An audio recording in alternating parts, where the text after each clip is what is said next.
on today's Hearts of Heroes. Both my engines shut off. That's when I knew that we need to get our life vests on right away. A fishing boat sinks off the murky coast of Louisiana. We're going down. We gotta jump in the water. I remember thinking, man, how do we get out of this? 3 fishermen suddenly find themselves adrift in shark-infested waters. I hear Lund scream my name. I see him holding a shark right in his face. I bit the life jacket in front of my face, and it was just gnawing away. Unmoored, alone, and out of options, 3 strangers cling to hope as heroes of the Coast Guard fight against time to save their lives. You think this is how it ends? In moments of crisis, heroes are the first to rise and respond.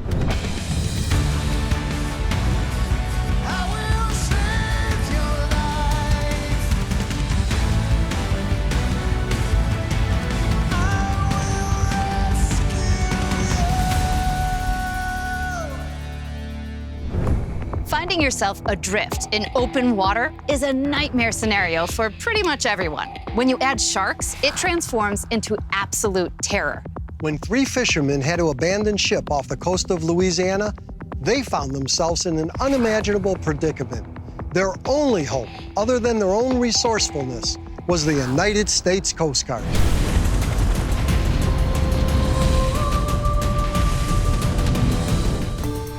In the coastal communities around New Orleans, Louisiana, fishing is a way of life. I was born and raised here, and I've had a fishing pole in my hand since I was a little kid. Empire is off the Mississippi River Gulf outlet, and it leads you to oil rigs. That's where the good game is. An estimated 5,000 platforms dot the waters off the coast of Louisiana. These towering structures not only house hundreds of workers, but also serve as vibrant habitats for thousands of marine creatures thriving below. But schools of fish also attract a formidable predator, sharks. Sharks are always at every oil rig. No given oil rig out there that doesn't have shark. A lot of times when you catch a fish and pull it up, you got half a fish. We call it a tax guy. He'll take his piece and give you the rest. Lone Win had no idea how close he would come to these menacing creatures during a fishing trip with his friends, Son and Paul, in October 2022. I purchased the boat the night before and decided to go fishing the next morning. I checked the forecast. It said the winds was going to pick up between 12 and 1 o'clock. So we knew we had a small window to go out there and enjoy ourselves before the weather started picking up. It seemed like it was a good day to go fishing. We was catching little fish here and there. That's when the weather started kind of picking up. Imagine 5-foot seas and winds blowing. You're rocking, you're rocking, you're rocking. I realized my foot's starting to get wet. When I looked behind, we were taking on the water. First thing I said was we have to untie from the rig, turn on the bilge, and try to get this water out the boat. But the bilge pump, which removes excess water from a boat, wasn't working. When their craft began to take on water, Paul decided to make a run for the shoreline. Suddenly, their worst fears were realized. Both my engines shut off. Once the engine's dead, you're dead in the water. I made a distress call to give our last position. But the distress call never went through. And the nose of the boat started pointing up. I see all our stuff start floating. We're going down. Man, we gotta jump in the water. Coming up. All of a sudden, I see a shark within a foot of my face. And it's like, man, I guess this is how my book ends. But first, it's never safe to underestimate the power of water. It holds immense force, not only at sea, but on land as well. Every year, millions of properties across the U.S. face an urgent risk of flooding. Sadly, we frequently witness the devastating effects floods can have, especially on cherished family homes. If you live in an area prone to flooding, there are several steps you can take to minimize damage. First up, sandbag smarts. Keep sandbags on hand to create a protective barrier to divert floodwaters away from your home's entrances. Second, electrical ingenuity. Be sure electrical panels and appliances are above potential flood levels. And finally, be mindful of materials. Store items in waterproof containers, ideally on shelving, off the ground, just in case of water intrusion. When facing natural disasters, your first line of defense is to be proactive. The careful steps you take today could turn into tomorrow's triumphs.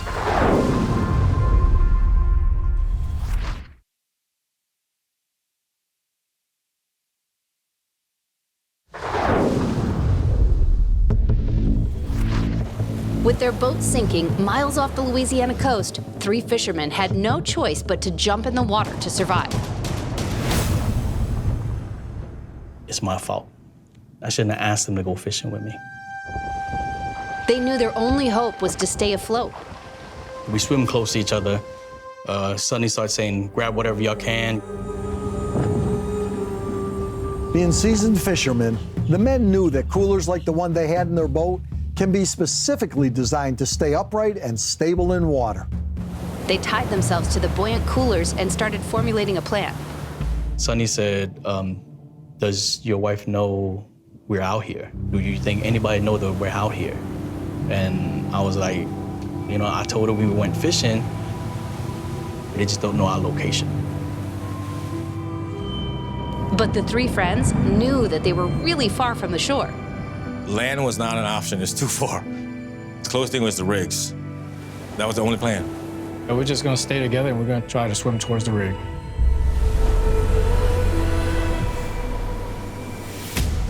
It's pretty far, and it takes hours to get there. As the men made their way toward the platforms, Paul tried to call for help on his waterproof phone. It wasn't getting any signal. As the sun began setting, the men were getting closer to the rigs. We're trying our best to get into the current, to get pushed into the oil rig. But the currents were pushing them further from the structure. I think we got maybe within 100 yards of it.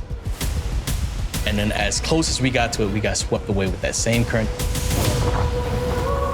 You know, it's heart-wrenching, you know? We realized that it's gonna be a long night. You think this is how it ends. As night fell, their fear intensified. 12 excruciating hours later, at first light, the men saw a glimmer of hope. In the distance, you can see the shrimping boat. And it's like 3 to 5 miles away. I look at the guys and I was like, I have to do this.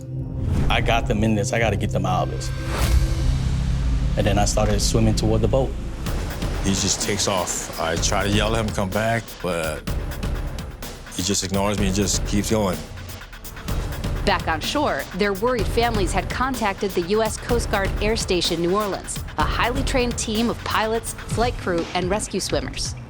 We're a 3-helicopter search and rescue unit. Primary mission is search and rescue. Even with their highly specialized training, they knew that they were fighting against time. It was late morning when we got the call. They had been missing all through the night. So we knew it was going to be a big search area. Hey, Air Station, this is District Command Center. Air Station New Orleans received their orders from District 8 Command Center. By analyzing wind, weather, and the men's last known location, the elite facility utilizes a unique search and rescue program called SAR-OPS. Within minutes, they authorized to launch a fixed-wing aircraft, a rescue boat, and an MH-60 Jayhawk helicopter. You're searching a massive ocean for a very, very small atom.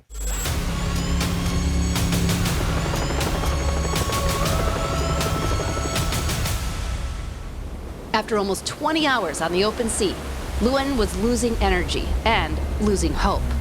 I was tired, I was wiped out, and I told Sonny, like, Sonny, I can't keep doing this. And then I told him, just try to bring my body home. I'm not gonna let him die. I'm gonna do everything in my power to help him. He just kept pushing me along. Then, things went from bad to worse. I see a shark in front of my face, probably within a foot of my face. Coming up. It was a really big shark, somewhere between 8 and 10 feet. Just gnawing away. My hands are bleeding. There's blood going down my arm, so I start screaming.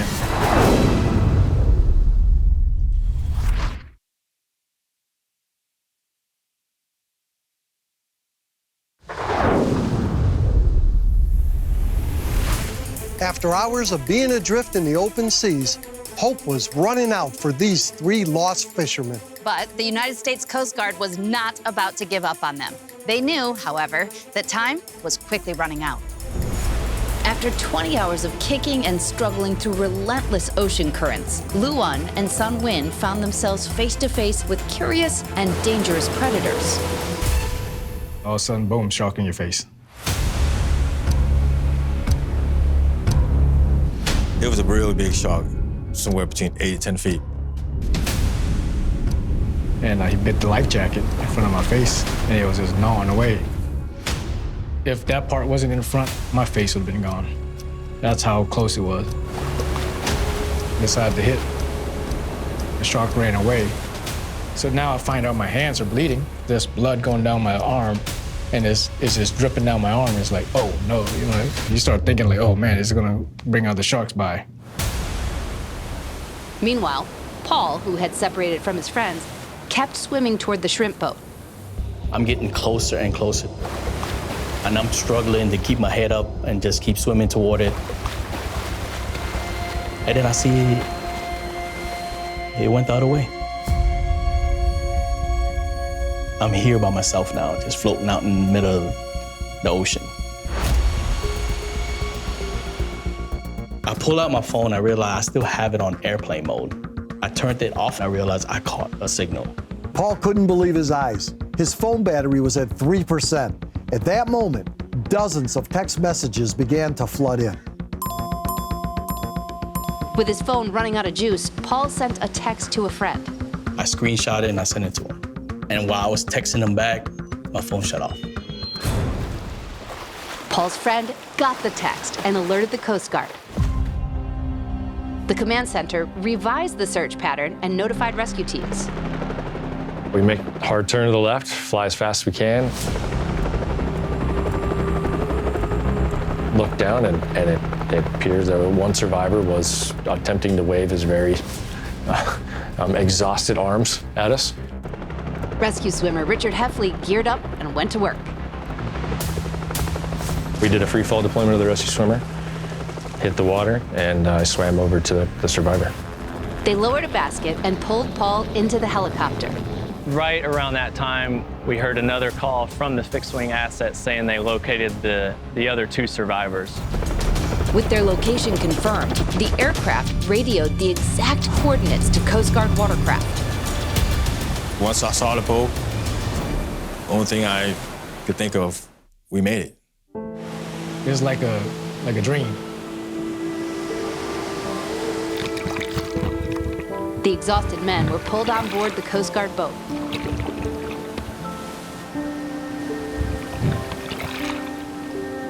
We decided that hoisting these people off the boat and get them to a higher level of care faster was the best route. The basket comes up, there comes Luke. Basket goes back down, comes back up, there's Sonny. And it was just like, I don't know how, I can get choked up talking about it, but it was like, we made it. Coming up, we head into the water and come face to face with some real-life apex predators. Lots of sharks down there. But first, as you can see, the power of water is both immense and unpredictable. Whether it's in the ocean, rivers, or because of a devastating storm, its force can be overwhelming. Flash floods can strike without warning, turning safe areas into dangerous hazards in minutes. That's why it's essential to know what to do when the floodwaters rise. Recognizing the signs of a flash flood can save your life. If you notice water rising rapidly, hear a deafening roar, or see debris quickly rushing downstream, don't wait. Move to higher ground immediately. At home, if you're caught in a flash flood, head to higher floors without hesitation. The higher you are, the safer you'll be. In your car, drive to higher ground as quickly as possible. Never attempt to drive through flooded roads. Floodwaters can sweep away vehicles in an instant. Your safety is worth more than a detour. Be sure to stay informed with weather alerts and always listen to the local authorities for evacuation instructions. Flash floods are fast and furious. Don't wait for the water to reach you. Be alert, be aware, and act quickly to stay safe.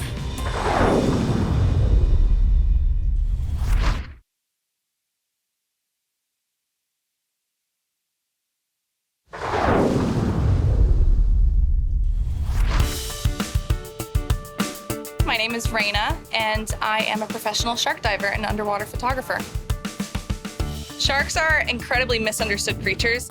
They really have the worst reputation because people think they're scary and people think they attack you for no reason, but in reality, they're just an apex predator trying to survive. I'm certifiably terrified of sharks. That is fair. Hopefully we were able to change your perspective a little bit today. Sheldon Yellen from our sponsor Belfour Property Restoration is traveling 6 miles off the coast of Florida to witness sharks in their natural habitat. We're gonna chum the water a little bit to get the bait fish up to the surface. Once the little fish come up, bigger fish will follow, and then the sharks. The sharks are also auditory hunters, so we're gonna start smacking the surface of the water and making noise so that they know it's time to come hang out. I cannot believe I'm even saying this, but I'm about to go swimming with sharks.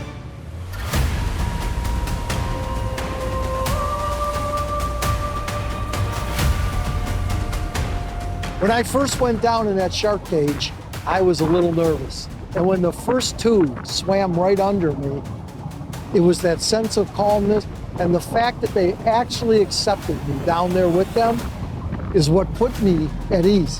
What an incredible feeling, what an enjoyable experience to become part of their world. Let's get that cage out of the water. I'm going free diving with these sharks. When they swam right at me, I was looking into the eye of one of those sharks. There was like almost an acceptance. You're in their territory, and if you stay calm, let them just observe you, check you out, they realize you're not a threat. They accept you, and they really give you the honor of being there with them on their turf. I've heard you say that they're more afraid of us than we are of them, yet there are still shark attacks. 99% of shark bites are a case of mistaken identity. I do not swim at dawn or dusk. I don't swim around anyone fishing or fishing piers because that's gonna attract shark activity, and I just try to not act like a prey item. We have never been on the menu for sharks. Understanding their behavior doesn't make them any less intimidating, but I'll tell you one thing, you sure do get to respect their power and their place in the ocean. Experts aren't sure why sharks attacked the 3 survivors in New Orleans, but they think maybe a dense fish population near the oil rigs, coupled with splashing and kicking, might have confused the predators into thinking that they were prey. A few months after the ordeal, we brought these thankful survivors to Air Station New Orleans to thank their heroes. Hey. What's going on, man? Oh, wow. How you doing? Haven't seen one of these in a long time. Under much better conditions this time. Oh, yeah, definitely. I'm not tired this time. You're not tired, yeah. Without these guys here, you know, who'd have known? It'd be a whole different story, you know? But they found us. Well, I got something for you from that day that I think you'll remember. Y'all remember these things? I remember these. Oh, yes. This is the one that saved me. This was me. Oh, man. Do you want us to sign this for you? Autograph it for you? Oh, sure, if you want to. They risk their lives saving other people. That's them being unselfish. You know, putting other people's lives ahead of theirs, you know? I just appreciate every one of y'all. You guys saved our lives, you know? And selflessly, you know? You put yourselves in danger for us, you know? And just thank you. It's not just us, it's also families and everybody else behind that's connected to us, so. Yo, they are heroes, yeah. They're always out there trying to find somebody, and it doesn't always end well, but ours did. I appreciate it, guys. Yeah. Glad to do it.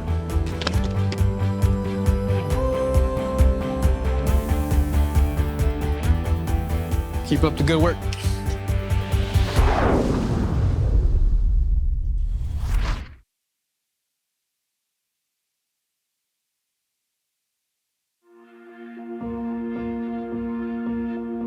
The U.S. Coast Guard can trace its history all the way back to the 1700s.